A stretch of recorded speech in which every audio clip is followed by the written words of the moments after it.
Hey guys, నమస్తే.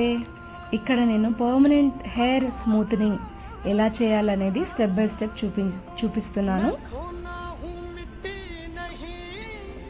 ముందుగా hair check చేసుకోవాలి. హెన్నా ఉందా, లేకపోతే కలర్డ్ హెయిరా, లేకపోతే ఏమన్నా ఇంకా కెమికల్ ప్రాసెసింగ్ జరిగిందా తెలుసుకొని దాన్ని బట్టి హెయిర్ ఎంత డెలికేట్గా ఉంది, ఎంత స్ట్రాంగ్గా ఉంది చెక్ చేసుకోవాలి. చెక్ చేసుకున్న తర్వాత చూడండి, ఇలా చెక్ చేసుకోవాలి హెయిర్ పట్టి. తర్వాత మనం హెయిర్ వాష్ చేయాలి. హెయిర్ వాష్ అయితే ఖచ్చితంగా 2 times చేయాలండి. ఎందుకంటే క్యూటికల్స్ ఓపెన్ అవ్వాలి. క్యూటికల్స్ ఓపెన్ అయినప్పుడే మనకి ప్రోడక్ట్ అనేది బాగా లామినేట్ అవుతుంది అన్నమాట.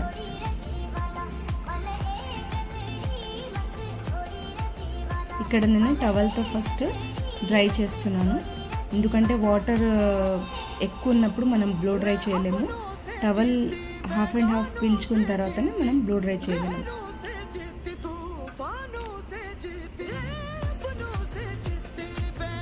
సో చాలా కర్ల్ ఉంది తనకి. హెయిర్ వచ్చేసి తనకి వెవీ కాదు, ఫుల్ హెయిర్ కర్ల్ హెయిర్ అనమాట. చాలా కర్ల్ ఉంటుంది. సో నేను మొత్తము ఏమైనా చిక్కు ఏదైనా ఉందా, హెయిర్ చిక్కు పడిందా లేదా అనేది చెక్ చేసి ప్యాడల్ బ్రష్తో మంచిగా కోమింగ్ చేసి సెక్షన్ అనేది మనం ఇక్కడ పెట్టుకోవాలి.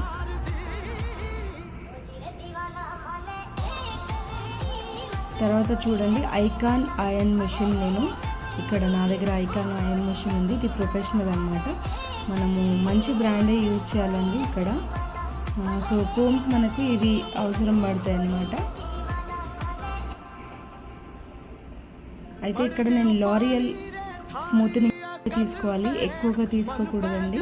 క్రీము మనకి ఎంత నీడ్ ఉందో అంతే నీడ్ తీసేసుకోవాలి అన్నమాట. క్రీమ్ చాలా సన్నటి లేయర్ తీసుకొని మంచి ఎమల్సిఫైన్ చేయాలి హెయిర్కి. మనం ఎప్పుడైనా సరే క్రీమ్ వచ్చేసి స్మూత్నింగ్ క్రీమ్ వచ్చేసి స్కాల్ప్కి దగ్గరలో పెట్టకూడదు. 1/2 inch డిస్టెన్స్లో మనము క్రీమ్ని అప్లై చేయాలి. అప్లై చేసిన తర్వాత చాలా మంచిగా ఎమల్సిఫైన్ చేయాలి. ప్రతి ఒక్క హెయిర్కి పట్టేలాగా మనం ఇక్కడ ఎమల్సిఫైన్ చేయాలి. సో చూస్తున్నారు కదా, ఈ విధంగా మనము ఎమల్సిఫైన్ చేయాలి ప్రతి ఒక్క హెయిర్. ఫస్ట్ బ్యాక్ అంతా కంప్లీట్ అయిన తర్వాత ఈ సైడ్ ఆ సైడ్ అంటే మనం మొత్తం 4 సెక్షనింగ్ చేస్తాం కదా, ఈ 4 సెక్షనింగ్లో మనము అప్లై చేసేయాలి క్రీమ్.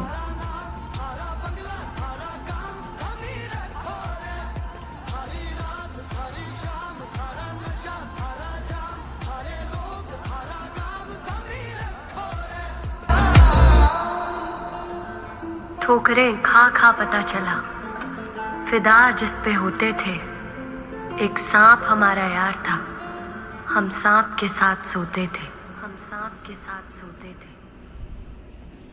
ఈ విధంగా అప్లై చేసిన తర్వాత ఒకసారి కోమింగ్ చేసుకోవాలి. ఎక్కువ కోమ్ చేసుకోకూడదు. తర్వాత నేను ఇక్కడ క్యాప్ పెట్టి ఇక్కడ ప్లాస్టిక్ ర్యాపర్తో నేను ర్యాప్ చేసేస్తున్నాను. ఇలా ఎందుకు ర్యాప్ చేయాలంటే హీట్ ప్రొటెక్ట్ అవుతుంది కాబట్టి. సో నేను వాష్ చేశాను ఇక్కడ హెయిర్ని. చాలా జాగ్రత్తగా వాష్ చేయాలండి. అసలు ముందు క్రీమ్ ఉండకూడదు. ఇక్కడ నేను మాస్క్ అప్లై చేస్తున్నాను, లారియల్ మాస్క్ వచ్చేసి మనకు హెయిర్కి కూడా మన స్కాల్ప్కి కూడా అంటితే ప్రాబ్లం ఏం లేదు. అలా అప్లై చేసి ఒక 5 minutes నేను వదిలేస్తాను. 5 minutes తర్వాత మళ్ళీ హెయిర్ వాష్ చేసేసి ఇంకా మనం ఐరనింగ్ ప్రాసెస్ అనేది చేస్తామన్నమాట.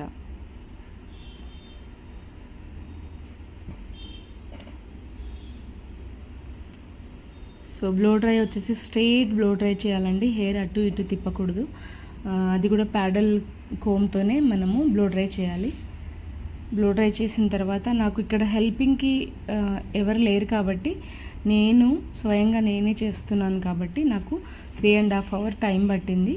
సో ఇక్కడ నేను సెక్షనింగ్ కూడా ఎక్కువ హెయిర్ని ఫోల్డ్ చేయకుండా సెక్షనింగ్ పెట్టుకొని ఐరనింగ్ స్టార్ట్ చేశాను. సో ఇక్కడ ఐరనింగ్ ఏమవుతుందంటే ఖచ్చితంగా మనము 10 times 10 అంటే 8 to 10 times మనము ఇక్కడ ఐరనింగ్ స్ట్రోక్ ఇవ్వాలి.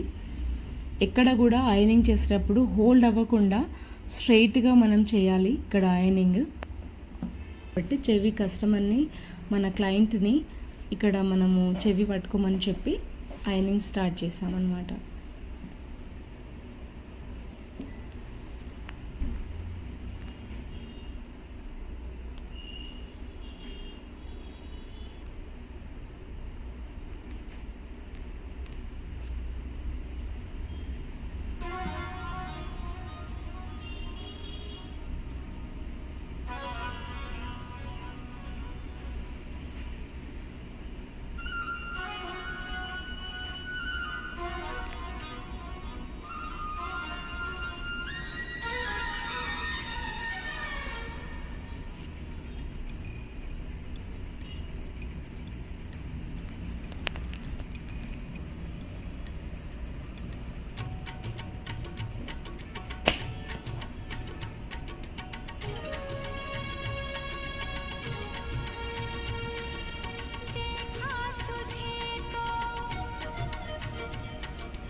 మొత్తం ఐరనింగ్ అయిన తర్వాత ఒకసారి హెయిర్ స్ట్రక్చర్ ఎలా వచ్చిందనేది మనం ఇక్కడ చూసుకోవాలి. చూడండి ఎంత స్మూత్గా వచ్చింది.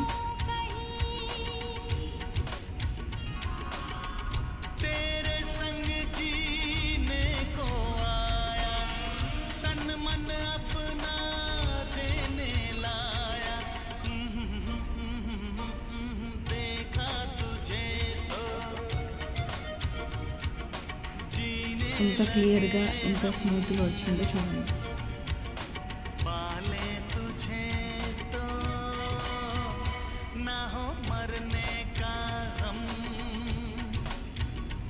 సో దీని తర్వాత మనం చేసేది ఏంటంటే మళ్ళీ సెక్షనింగ్ తీసుకోవాలి హెయిర్ని.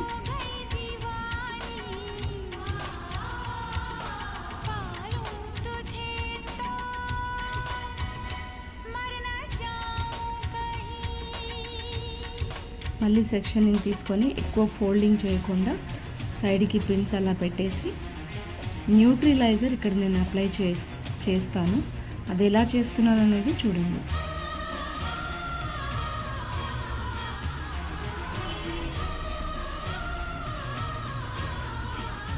చాలా పెద్ద పెద్ద సెక్షన్స్ తీసుకోవాలి. అంటే ఐరనింగ్ అప్పుడు ఇంకొకటి straightening cream, smoothening cream apply చేసేటప్పుడు అంటే చాలా జాగ్రత్తగా కొంచెం చిన్న చిన్న సెక్షన్గా తీసి చేయాలి. కానీ ఇక్కడ న్యూట్రిలైజర్కి ఏంటంటే మనకు అంత టైం పట్టదు. జస్ట్ 5 minutesలోనే మనం ఇక్కడ అప్లై చేసేయచ్చు న్యూట్రిలైజర్ క్రీమ్. ఇది కూడా లారియల్ న్యూట్రిలైజర్ క్రీమ్ అనమాట. పెద్ద పెద్ద సెక్షన్స్ తీసుకుంటూ నేను ఇక్కడ ఇది ఎలాంటిదంటే మనము ఎంత అవసరం ఉందో అంతే తీసుకోవాలి. ఇది కూడా ఇంకొకటి ఏంటంటే మనం స్కాల్ప్కి టచ్ అయినా కూడా ప్రాబ్లం ఏం లేదు. దీంతో మంచిగా మిక్స్ చేసుకొని పెద్ద పెద్ద సెక్షన్ లాగా మనం దీన్ని అప్లై చేయాలి. హెయిర్ కూడా ఎక్కువ ఫోల్డ్ చేయకూడదు. ఎక్కువ ఫోల్డ్ చేయకుండా మనము పెట్టుకోవాలి సెక్షన్ని. సో చూడండి, నేను స్కాల్ప్కి చాలా దగ్గరలోనే పెడుతున్నాను, ప్రాబ్లం ఏం లేదు. చాలా మందపాటి సెక్షన్ తీసుకున్నాను చూడండి. అలా తీసుకొని ఎమల్సిఫైయింగ్ చేయాలి. ఎక్కువగా చేయాల్సిన అవసరం ఏం లేదు, కానీ ఎమల్సిఫైయింగ్ అయితే చేయాలి కంపల్సరీ. ప్రతి ఒక్క హెయిర్కి న్యూట్రిలైజర్ అనేది అప్లై చేయాలి.